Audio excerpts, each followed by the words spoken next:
missing a number of people this morning. Matt and Beth are in Spain. Had a little bit back and forth in this past week. It sounds like they're having a very good trip, enjoying their time there.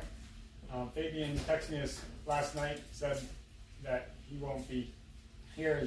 They're still sick. They were sick last week, they're sick again, still sick today. So I don't think they're very sick. Cough and just kind of knowing their throat. They decided to stay home and watch it on the internet. So, one of water, it's right over there. Bathrooms are around the corner that way, or around the corner this way. Collection box in the back. Invite a friend for next week. They were having a potluck, so stay for lunch. If you didn't bring anything, that's more than fine. I think we have plenty of food. Bring your appetite. Oh, that was today? That's today. So bring your appetite, you're good. Always good thing. I think there's plenty for everybody. Watch the step there. Huh? Should have told me before to bring. No, that's fine. Yeah. Hey, you've been going for 4 weeks. You're a visitor now. Yes, I am. Okay, watch your step there. It's all matches, so it's easy to trip over it. We've had people fall there a couple of times, so watch that. Okay, Jesus' death and resurrection is what we're going to talk about this morning. Last week we talked about the teachings of Jesus and how he was instituting a new government, to say. Not a government that has borders, like we think of governments, but an eternal kingdom. This is what we talked about last week. Today is his death and resurrection. And you know, most of the time, when a new nation is formed, there is death. Most of the time. There's only been a few times that a nation has been formed without a war or something. Almost always there is a war or something that is kind of the institution of a new nation. And the kingdom of God was no different. There was a death, and that was Jesus. But he didn't stay dead. 3 days later, he rose again, and he's alive today. The quote here is pulled out of, we'll read this whole passage later on, but were not our hearts burning within us when he talked with us on the road, opened the scriptures to us. I think the main thrust of the time after Jesus rose to the time when he was sent into heaven was him explaining to his followers why this all happened and putting all the pieces together in their minds. They had a lot of small pieces of what God's kingdom is like and why he had to die, but it didn't really gel for them. And so he spent 40 days gelling with them and helping them understand why he had to die, why he rose, what their purpose was on earth, and so on. So I've got a couple of questions. What kind of king is Jesus? He said if he's a king, what kind of king is Jesus? What was the purpose of Jesus on this earth? And what was the purpose of Jesus' death? Those are some questions we're going to be dealing with today. Scripture texts are listed in the bottom there. I'm not going to read all of them. Some of them we will read, and I'll project them up here. Some of those just background text. So during the last year, remember from 2 weeks ago, the first year was a year of Jesus mostly in the upper Galilean area. We call it the year of obscurity, a year when very few people were following him or even knew who he was. The second year was the year of popularity. His fame is spreading throughout. Large crowds are coming. Have the Sermon Mount, 5,000 people. Another one. Lots of people coming to hear Jesus speak. But then his last year, he starts to explain to the people who are following him who he really was. They thought he was going to be the person who's going to overthrow the Romans, give them back the earthly kingdom, and become their king here on earth, and bring heaven on earth to Israel. And Jesus had a different message, different purpose for being here. And so he explains to his people following him, what his purpose was. And during that time, as he explained that, he starts to run into opposition. They didn't want a king who was going to save their souls, save them spiritually. They wanted a king who was going to save them physically. And Jesus said, it's not quite my purpose. Also, the Pharisees were starting to get jealous of him because of the large crowds. And so they were stirring up trouble. So last year is a year of opposition. And during last year, Jesus' ministry, the opposition begins to grow. In the prior years, Jesus spent most of the time calling people to live for God and to heal people of their ailments. Last year, Jesus changes his tactics and his teaching. He now focuses on teaching who he is and his place in God's kingdom. Jesus also challenges the common perception of what the Messiah's mission was. Not just to kick out the Romans, give them their country back. It's to save their souls. Jesus taught that through his death, he would free them from the captivity of sin. They didn't think they were living in captivity of sin. They thought they were living in captivity to Romans, but not that they were captives to sin. And Jesus explained to them that there is a different captivity that you are captive to. John 6, we're going to read this. I have all the text up on the board. On hearing this, many of his disciples said, "This is a hard teaching. Who can accept it?" So he's teaching these things, and they said, "This is a hard teaching. Who can accept it?" Aware that his disciples were grumbling about this, Jesus said to them, "Does this offend you? Then what would if you would see the Son of Man ascend to where he was before? The Spirit gives life, and the flesh counts for nothing. The words that I have spoken to you, they are full of Spirit and life. Yet there are some of you who do not believe."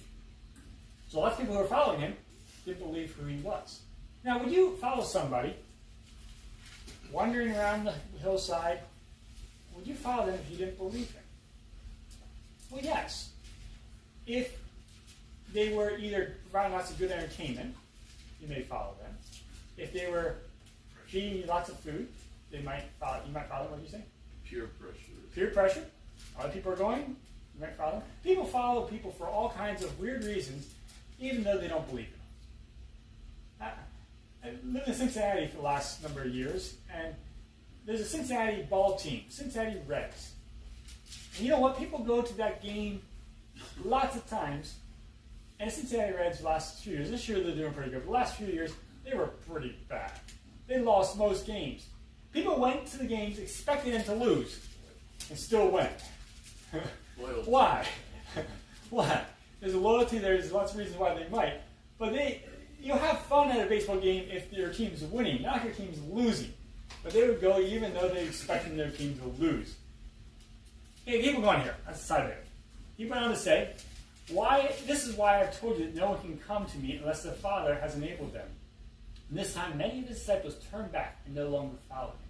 Lots of people who were following Jesus stopped following him. Because his sayings that his teachings were getting harder for them to grasp and to deal with. They were still wanting to follow him if he was going to fit into the box they had for him.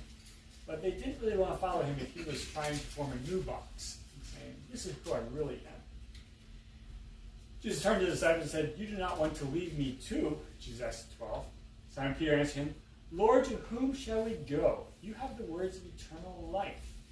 And we have come to believe and to know that you are the Holy One of God." His disciples got it. They knew who he was. They believed him.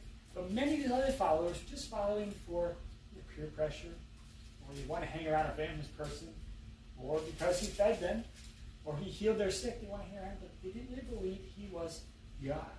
But his disciples got it. Simon Peter got it. The last issue was the point of attention that Jesus was working with. And his followers had to come to grasp with, is he God, or is he just a good teacher? Is he authoritative, or is he just somebody who has lots of nice things to say? There's lots of people who have lots of nice things to say.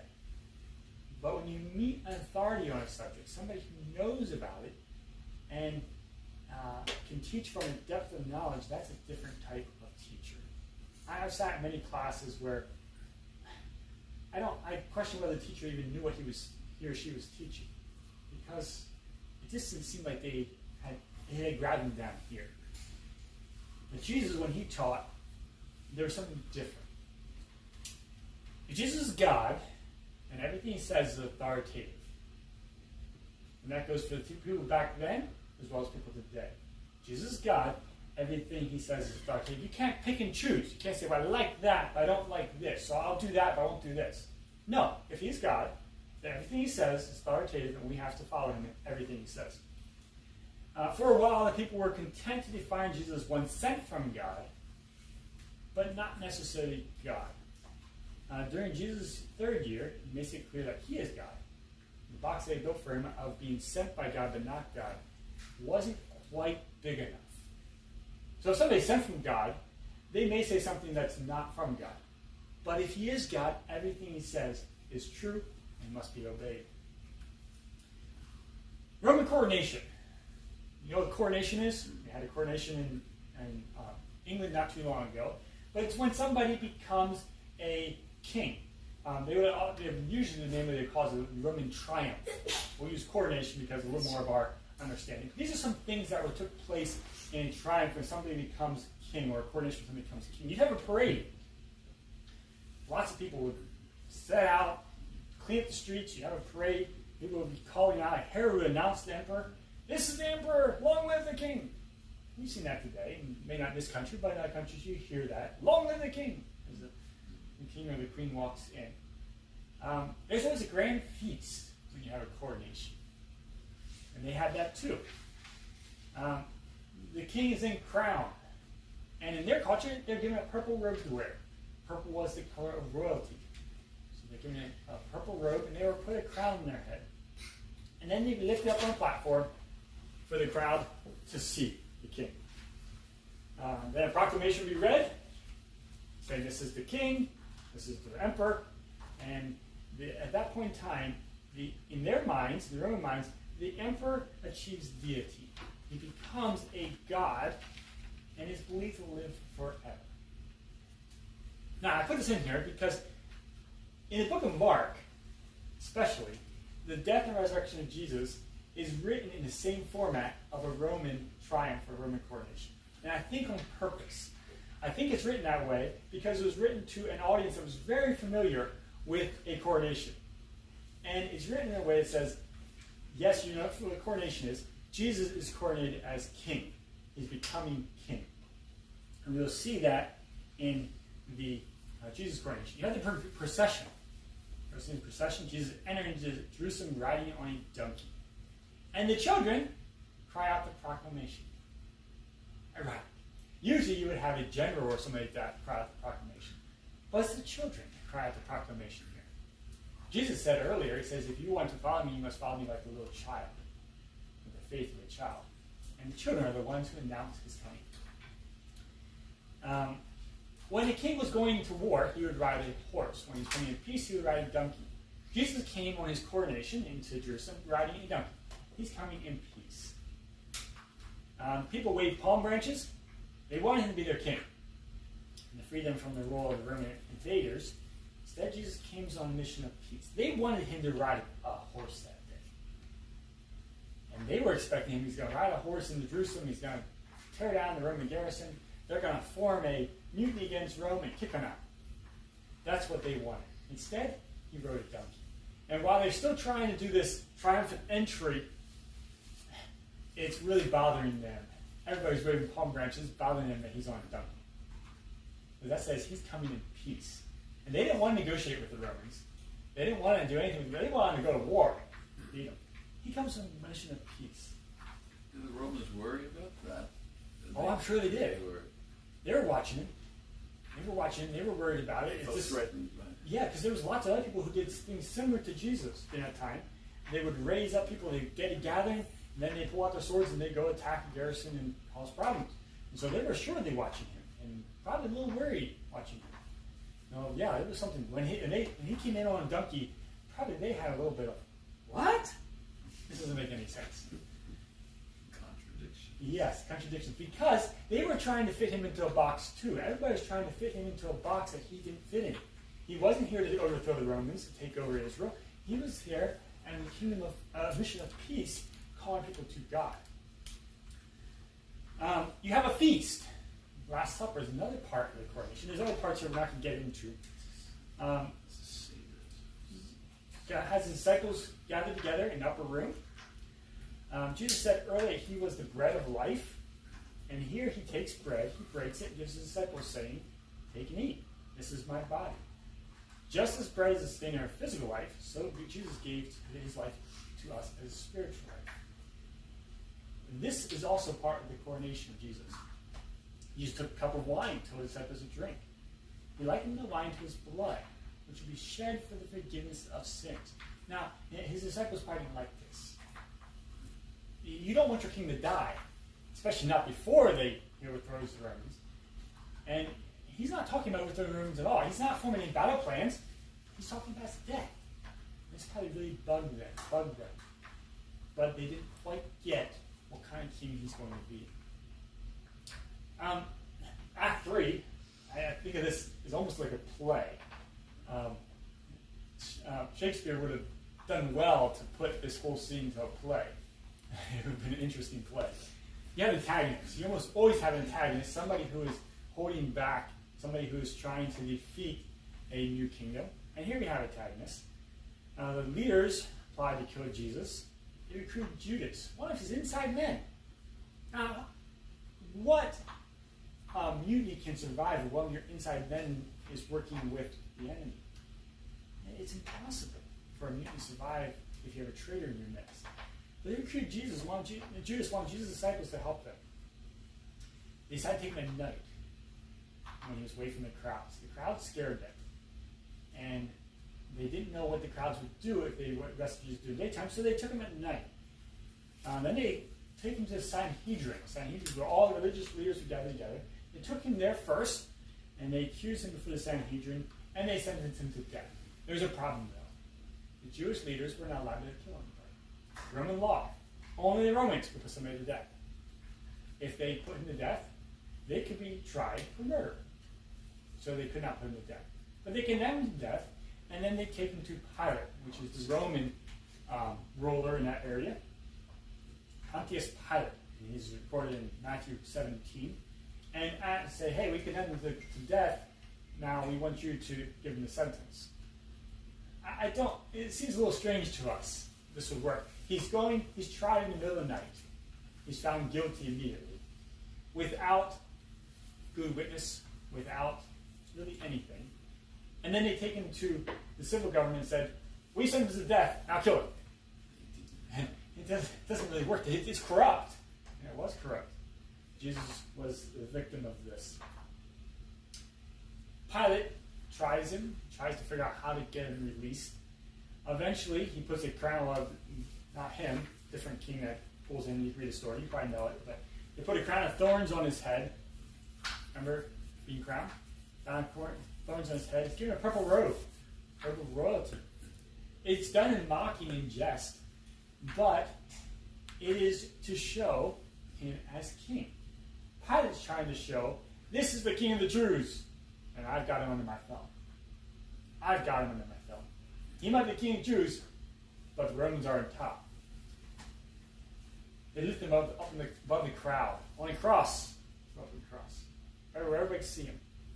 Not quite like the king we lift up. King we lift up on a platform, but he's on the cross. His kingdom is different.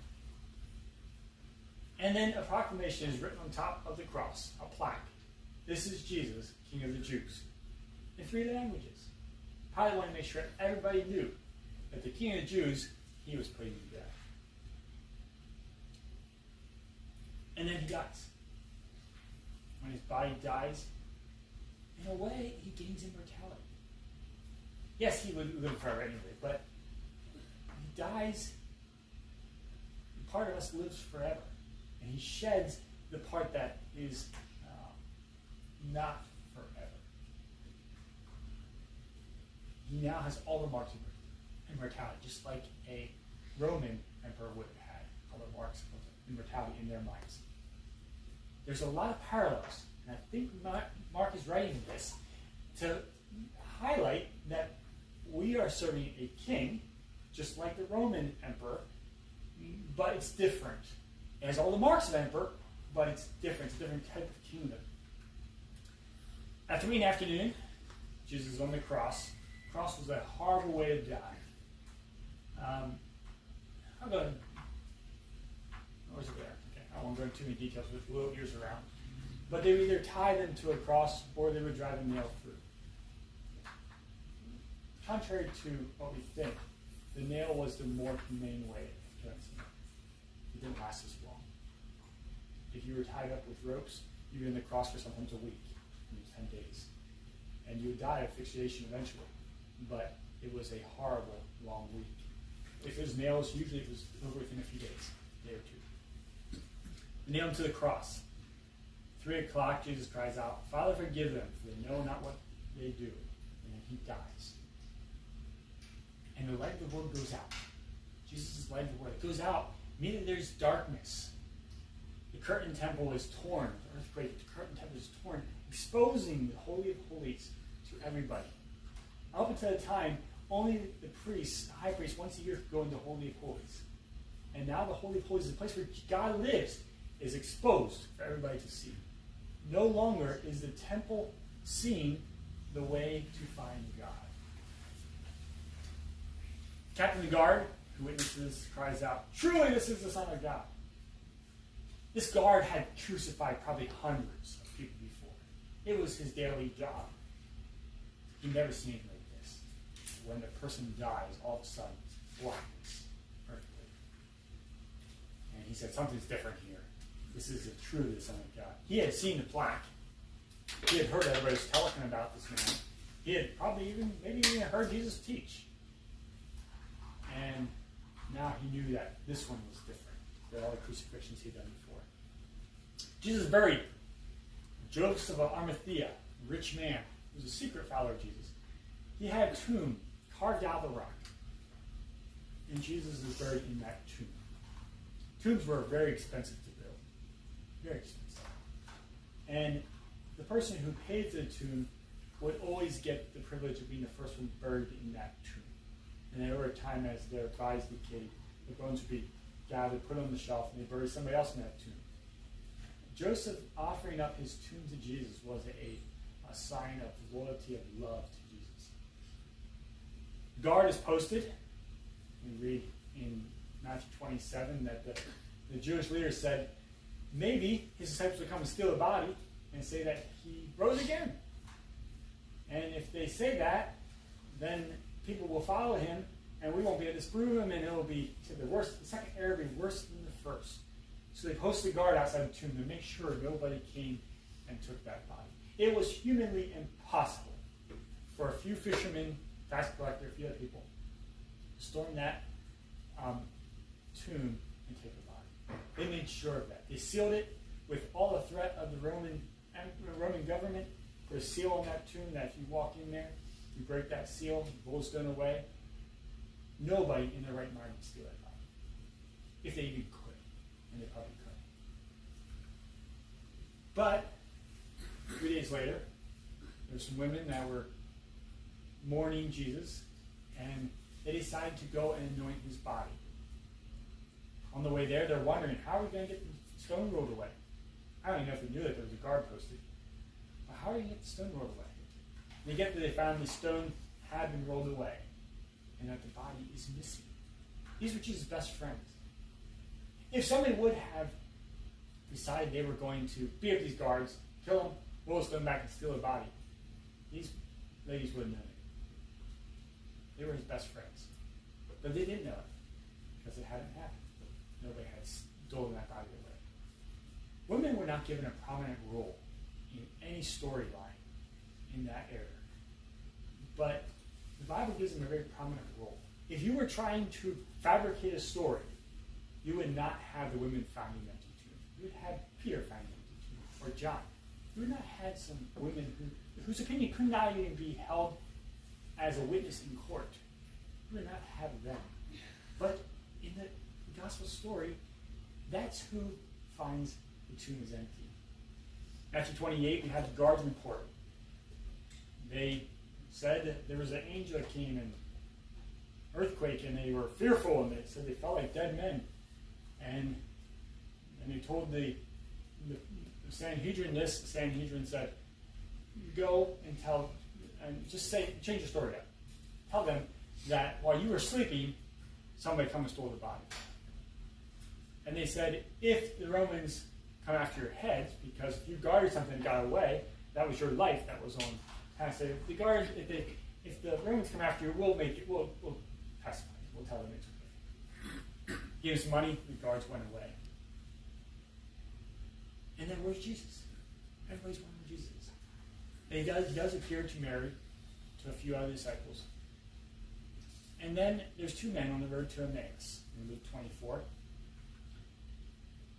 Two of them were, now on the same day, two of them were going to a village called Emmaus. And about 70 miles from Jerusalem. And they were talking with each other about everything that had happened. As they talked and discussed these things with each other, Jesus himself came up and walked along beside them. but they were kept from recognizing him. And he asked them, "What are you discussing together as you walked along?" And they stood still, their faces downcast. And one of them, named Cleophas, maybe Peter, asked him, "Are you the only one visiting Jerusalem who does not know the things that happened there in these days? You're a stranger here? You haven't heard what's going on? You had your head on a rock? Where have you been at?" "What things?" this man asked. "About Jesus of Nazareth," they replied. "He is a prophet, powerful in word and deed before God and all the people. And the chief priests and our rulers handed him over to be sentenced to death. And they crucified him. But we had hoped that he was going to redeem Israel. And what is more, it is the third day since all this took place. In addition, some of our women amazed us. They went to the tomb early this morning, but they couldn't find his body. And they came and told us that they had seen a vision of angels who said he was alive. Then some of our companions went to the tomb and found it just as the women had said, but they did not see Jesus." He said to them, "How foolish you are, and how slow to believe all that the prophets have spoken. Did not the Messiah have to suffer these things and then enter his glory?" And this is a key verse. And beginning with Moses and the prophets, he explained to them what was said in all the scriptures concerning himself. As they approached the village to where they were going, Jesus continued as if he was going farther. But they urged him, saying, "Stay with us, for it is near the evening, and the day is almost over." So he went and stayed with them. While they were at table with them, he took bread, gave thanks, just like he had done a few days previous, broke it, and began to give it to them. And their eyes were opened, and they recognized him, and he disappeared from their sight. And they asked each other, "Were not our hearts burning within us while he talked with us on the road and opened the scriptures to us?" You see, all of a sudden things started making sense. I don't know what all Jesus told them on that road, but it says all things concerning himself. I suspect he started way back in the Garden of Eden. At the curse, the sanctions were put on man, and it said, "You will bruise the serpent's heel. The serpent will bruise your heel, but you will bruise his head." Reference to Jesus. He talked to them about a lot of things we talked about in the last couple of weeks. About God creating mankind in his image to reflect and represent God. Probably about mankind declaring unity against God and choosing to reflect and represent themselves. And that went on, explaining that man was created as ambassadors of God, and that they had gotten the message wrong. They were so focused on forming a nation of Israel that they had forgotten that they were supposed to be ambassadors to the world, for God, not for their own nation. And on that road to Emmaus, they were probably talking about the call of Abraham, and that through Abraham, all people of the world would be blessed. They were probably reminded of the Shema. "Hear, O Israel, Lord our God, the Lord is one. Love the Lord your God with all your heart, and all your soul, and with all your strength." What they knew very well. As we hear it all the time. There's something that they repeated many times to each other, Shema. And he probably reminded them of that. That's what their call was. As they walked, I reminded them that God had chosen his children, Abraham, to be special representatives in the post-flood world, to the nations all around them. Probably reminded them about the penalty of sin and went down to the sacrificial system and how they had to sacrifice a lamb or a goat kid when they would do wrong. And that probably explained that the Messiah was going to be a sacrificial lamb. He probably talked about their captivity when they had fallen away from God and their time in Syria and Babylon. And then this expert of the law walked through the prophecies. I just got done reading the minor prophets this morning, reading the Bible this year. And those prophecies, some of them can be long and tedious. But to them, this was their scriptures. This was the thing that gave them life. And he probably walked through the prophecies explaining about the Messiah's coming. And Isaiah 53 about how he's going to suffer, how he's going to die, how he's going to declare the kingdom of God to the world. And then he was going to die on the cross. Went through all that. He brought them to Isaiah 53, how he was going to be the ultimate sacrifice for sins. No longer they're going to have to take a sheep to the temple and offer sacrifice after sacrifice after sacrifice, sometimes thousands a day. he was going to be the ultimate sacrifice. And then he probably went through the prophecy about how he would rise again. We know he did. He said he did. He would rise again. And this is all starting to make sense to them. But it did not make sense to them until he broke the bread. Finally explained that only repenting from their mutiny and rebellion against God could they be put in this place as ambassador for God. Under the lordship of Christ, they would receive forgiveness for their sins and for their pride and rebellion. Mankind had rebelled against God, and God had every right to destroy them immediately. Instead, he put them under sanctions to call them back to him. Sent prophets to do that. Suddenly they understood. Jesus was the Messiah.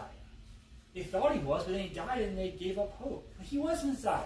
He was not going to simply free them from Roman oppression. That's what they thought he was going to do. No, he had a bigger plan. He was the answer to the problem of separation from God that happened when mankind rebelled. That was what he was there for. So God, joined with human flesh, become the perfect image of God, the perfect representative, the perfect reflection of God. That's who Jesus is. Not just a man, and you say, not just God, that sounds even wrong, but man, God, God-man, to save us from our sins. Without becoming man, his death on the cross would have not been equal. Life for life. Without being God, it was just another man to die. He had to be both, a God-man. And then Jesus calls us to be disciples of him. As we talked about last week, willing to lay down everything to follow Christ. Will we follow Jesus so closely that when he stops to talk to the lady with the issue of blood that we bump into him? Different times it talks about Jesus stopping you, kind of bumping him there. Will we follow Jesus so close that when he stops, pauses to explain something that we bump into him? So looking ahead, next week we're going to look at the results of their encounter with Jesus. You know, these men, we don't know exactly who they are, though they are named at one spot. We think we know who they are, but we don't know exactly who these two men were. But they had an encounter with Jesus that day, and the rest of the disciples had an encounter with Jesus in the next couple of days. And many other followers had encounters with Jesus in the next 40 days. And their encounter with Jesus, all of a sudden they understood that this man who was teaching them, explaining to them the gospel, was the Messiah. He died for his sins. He rose again, triumphant, as the emperor of a new kingdom. And they went out throughout the world as ambassadors for this new kingdom. Next week we're going to go a little bit into it, but I'll give you just a little taste. They covered about 2/3 of that world. That world right there. About 2/3 of the world within 100 years. In 100 years. They traveled down possibly as far as Indonesia within 60 years of Jesus' death. That's a long ways on a little boat. It's no bigger than this room. A long ways to go across there. And they got down into South Africa within 100 years. And there is some evidence they may have even gotten over to North America within a few years. The gospel of Jesus. These were people who believed what they had seen. Nobody will go to that much effort if they know they're believing a lie. They may go to a baseball game if they know that there's a very poor chance they're going to win. But nobody will give their lives. And I said nobody. Maybe somebody will. But not that quantity of people will give their lives for something that they know is not true. They were eyewitnesses of Jesus. And they traveled and preached to dangerous lands. Thomas, one of the disciples. Thomas the doubter, as we often know him. He struggled all his life with faith, with trust. We know that because he's recorded it. And he was fearful different times. He traveled probably farther than any of the other disciples. Miles-wise. To more dangerous lands than most of them had went to. We call him Thomas the doubter. We probably should call him Thomas the brave. Because bravery is when you see you see danger and you go anyway. He traveled. Out of those 12 disciples, one fell away, Judas. 11 disciples were left. Only one of them died a natural death. The rest were all killed. We'll get a bit more of that next week. But the story of Jesus is he comes to redeem his people as ambassadors for him. So next week we'll look at the wise disciples and how it looks to be ambassadors. Let's pray. Thank you, Father, for your message, your story, it's like in the last few weeks. Thank you that you are the one who's in control. And though we may want to put you in boxes at times and redirect you, at the end of the day, you will do as you see fit. And no box that we build is big enough to contain your presence. Father, I pray that you would guide and direct us as we choose to be ambassadors for you. That your name be honored and glorified in what we do and say, and how we represent you and reflect you, your work in us. In Jesus' name, amen. Antonio.